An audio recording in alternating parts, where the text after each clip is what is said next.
Thanks, Steve. I definitely got the lunch slot, didn't I? Well, welcome to our small and perfectly formed group. It's good to see you, and it's great to be here today. I want to start actually by saying I think we're all pretty lucky, and why am I starting with that? Well, because we all work not just on technology, but this group, members of this alliance, but everyone in the room and everyone dialed in is shaping directly the future of connectivity that doesn't just touch tens of people, touches hundreds of millions of people around the world, and I personally think that's pretty cool. It also means, though, that as operators, we've got huge responsibility to bridge that gap between what is amazing technology and decompose that into the hands and the homes of many people around the world as simply and as contextually as we can.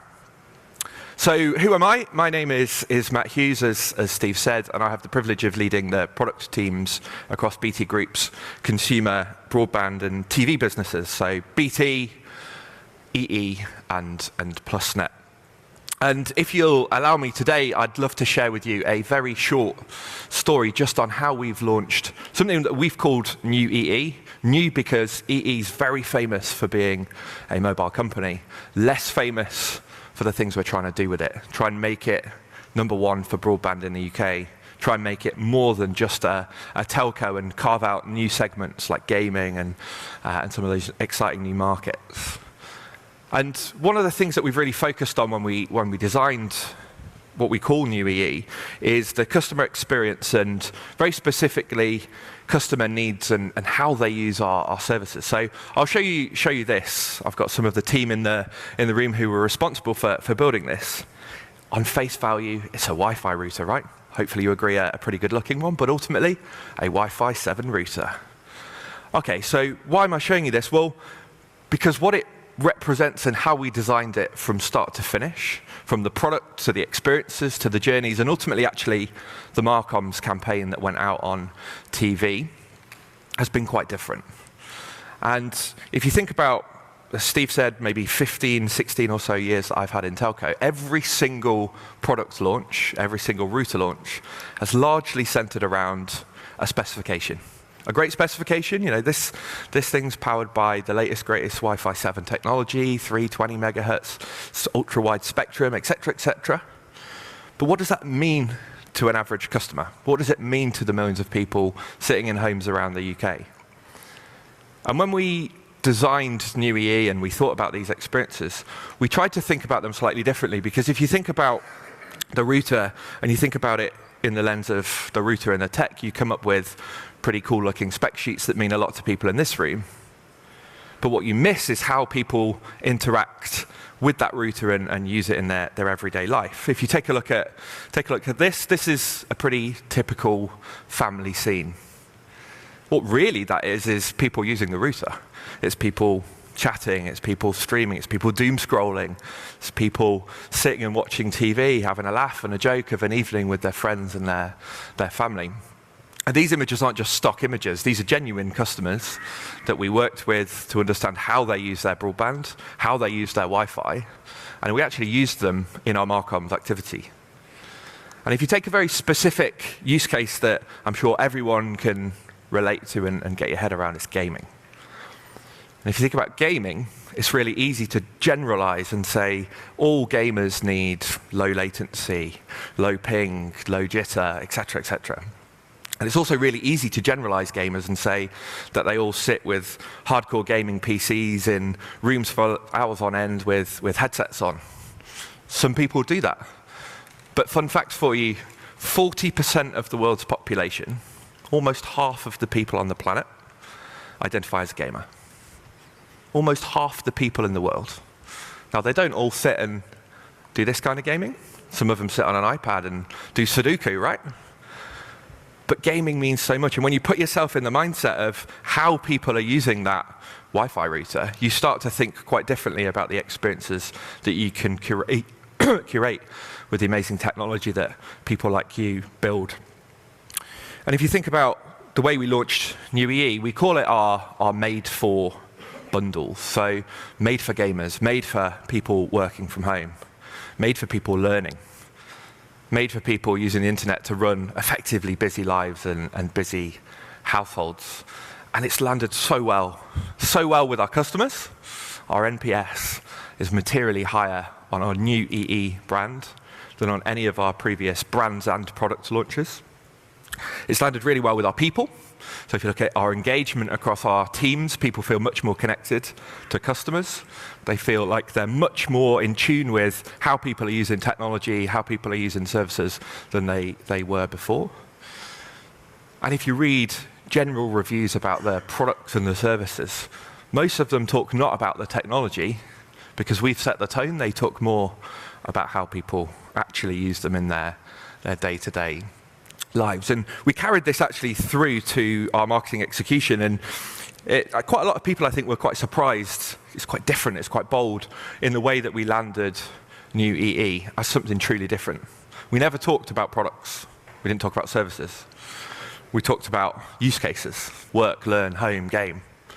And we ran this across huge campaigns. This is one from the London Underground. You can see this in billboards across the UK, and you could see this on things like the London Underground.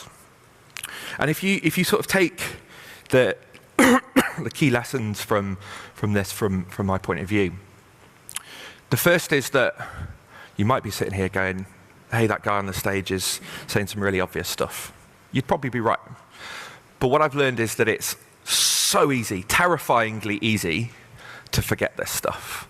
When the budgets spiral out of control, or when the deadlines are getting loomingly close to being missed, it's so easy to forget about the real customers and those contextual use cases. The second key thing for me is, if I think into the future, and I think about networks in particular, the emergence of things like XGS, PON, fiber are unbelievably reliable access technologies.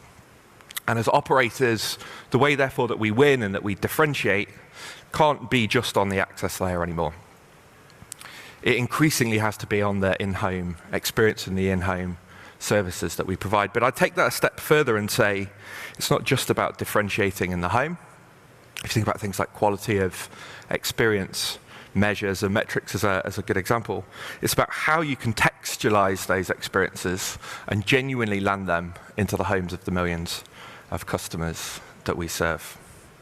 So I said I'd keep it brief. I'm going to leave it there, and I know Steve's going to moderate some questions, but I'd love to have a conversation about this and hopefully some useful takeaways. Thank you, Matt. Takes me back to the very first BT Home Hub. Well done.